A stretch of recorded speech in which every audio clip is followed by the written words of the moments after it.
looking at Brexit and what it means for Britain and Europe really ought to see the British people understand that Brexit has been a very much a downgrade for Britain.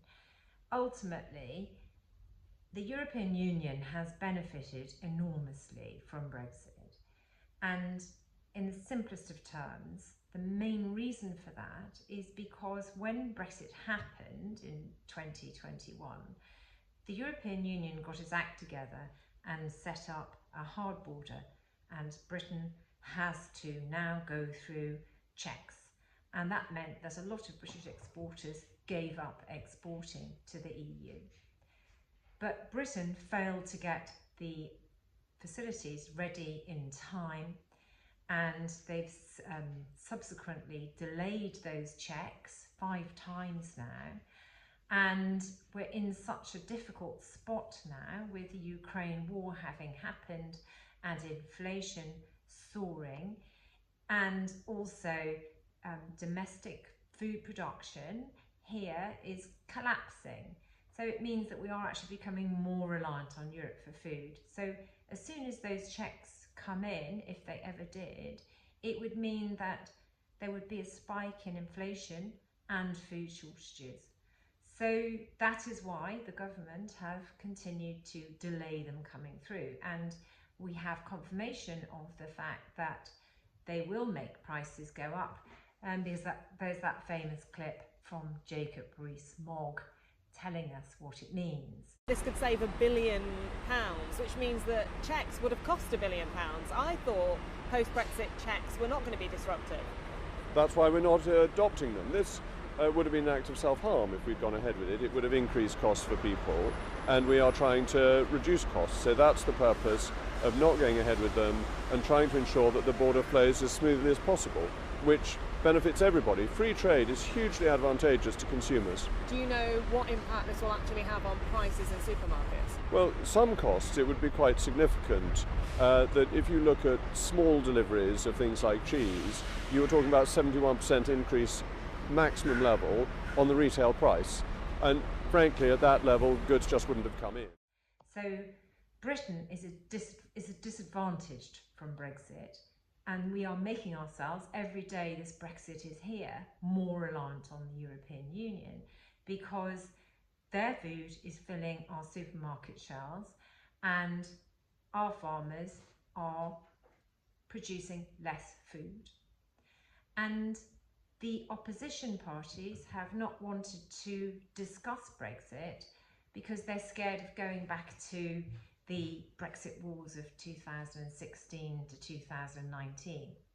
However, we see exactly why this was a very bad decision, in that the opposition's failure to challenge the Conservatives on Brexit and hold them to account on what it's ensured for Britain has left a vacuum. And as we saw on GB News, an interview with Jonathan Portes, an expert and a Conservative councillor, descended into another war which we saw in the referendum, which was based on feelings of exceptionalism. And, to be honest, the academic was, Jonathan Portes, was largely given very short time. No questions were asked about details or facts. It was a comic strip of just nonsense from a Conservative councillor who's selling feelings of exceptionalism about global Britain, which are untrue and basically a fantasy. That's right. I mean, there is no question, of course, as pretty much all economists have said from the start, that this Brexit deal is a pretty bad deal from the UK's perspective, because Boris Johnson wanted a deal, any deal, and didn't seek to make it work for British business, and that has done significant economic damage. The problem is that the Europeans, the EU, got pretty much everything they wanted out of the deal. They got tariff-free access for goods coming here. They didn't make any concessions on some of the things we would have liked, particularly on services. So reopening the deal is possible to some extent, and there are some things where it could be improved, but it's not clear that the EU, which has lots of other things on its mind, fundamentally wants to change a deal which may not be working very well for the UK economy. It isn't working very well for the UK economy, but is working pretty much all right from the point of view of the European Union. Why bother? Stop dwelling on the past. Yeah, well, the EU is 27 countries. There's 195 in the world. And yes, absolutely, the EU got the pick of the crop because, they wanted to punish us for having the audacity to take back our sovereignty and vote for Brexit. But if we want Brexit to be a success, it's about the long term. It's about looking at every other country in the world and thinking, let's get back to global Britain. What can we do there? I don't trust Sir Flip-Flop at all because he said that he's going to rework the deal and the EU's gone, non, s'il vous plaît. No, we don't want to redo the deal. And now he's over there in France at the moment. Well, do you know what? Why don't you stay there? Because summer break's over. You chose not to come here to the UK and, obviously try to do the best for your constituents. So stay over there in France and we'll sit here sorting out the government here. Well, you know what, Jonathan? He's obviously made a political calculation, hasn't he? He obviously thinks that he can still potentially win back the Red Wall with this kind of ticket because people are seeing, arguably, that Brexit isn't working. That's right. There is a substantial majority now in the country which realises, even if I think when it comes to it, most people don't want to reopen the debate about whether we're a member of the EU, but there's clearly a substantial majority that's recognising reality that this deal is not working for us.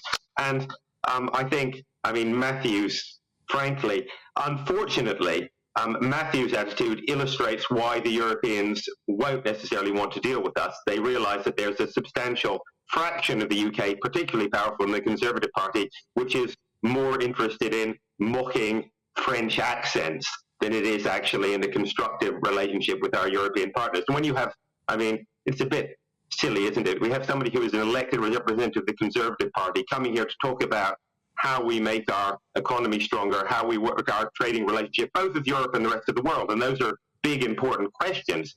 If we want to make the economy stronger, to make fun of people who speak of French accents. It's a bit, it's not surprising in that circumstance that the European Union looks at it and says, well, Keir Starmer may seem like a sort of vaguely reasonable character, but his party won't be in power indefinitely. Do we really want to be dealing with a country where you have elected representatives who the EU isn't going anywhere? It's on our next door. Look, if we want to get the country going, we need to look at everywhere else. The EU isn't going anywhere. It's on the next door. We'll still be trading with them, but the focus of the world isn't around the EU. There's 195 countries in the world. Why are we focusing so much on this 27? Let's do deals with Asia. Let's do deals with America. We've done Australia, New Zealand. Britain could go global, and that's the problem. We're focusing so much on our next door neighbours. There is no need to. The EU is not going anywhere. So we can have discussions with the EU for as many decades as we want. We need to focus on here. And the problem, if we have Sir Flip-Flop, is who knows what he stands for. He said that he would nationalise public services, then he rode back on that. He said he scrapped the two-child limit, then he's rode back on that. What happened to that £28 billion a year green levy? What he was coming up, gone, scrapped. We'll get there one day. He doesn't know what he stands for, and we've seen it. His audition for Prime Minister has proven why he's the understudy, because he came up with this returns plan the other day. Oh, well, we'll take in about 100,000 and we'll hand you back a handful. How does the maths add up on that? He's been utterly ridiculed this trip around Europe. And as I said, if we want to get Britain moving, we need to look elsewhere. But Jonathan, what would you want from any renewed deal with Europe? Well, those are big political questions, but I think that Keir Starmer, although it's not quite clear how much progress he can make, Starmer is probably being reasonably sensible, pragmatic and realistic by saying, let's start with things where we know the EU has already said that it wants some form of improvement on the existing relationship. So, for example, regulations on health and safety of food and animals. Giving us more migrants. One of the things he's come up this week was we'll have the returns agreement. You give us 100,000 migrants, we'll send you back a handful. Is that what the British people want? Is that what Brexit was about? More illegal migration? It's really quite, and I say this sort of illustrates why it's going to be difficult to deal with the EU or indeed with any country when you have elected representatives coming out with something which everyone knows are simply lies. Well, he said it this weekend, so it's not a lie. Let me be absolutely. Can I be absolutely clear about this? It will be very difficult to do a deal with migration on the EU, and it's absolutely clear that doing a deal on migration with the EU will not solve the problems of small boat crossings. It may improve them, but it won't solve them. But when people like Matthew talk about 100,000 migrants, these are simply lies and fantasies, and we should simply ignore them and try and get back to discussing seriously what improvements we can make in our trade relationship with the EU, and indeed in our trade relationship with countries in Asia like India, which the government is quite reasonably trying to do now. So there are constructive discussions going on. Keir Starmer could have constructive discussions on improving the relationship with the EU, as of course this government already has with our Return to the Horizon programme, which has been widely welcomed by the scientific community. But unfortunately, when you have silly, as I said, when you have people who simply make things up, as Matthew did just now, this nonsense. Well, if you read what Keir Starmer said, I'm not making it up. When people like Matthew say something you don't agree with,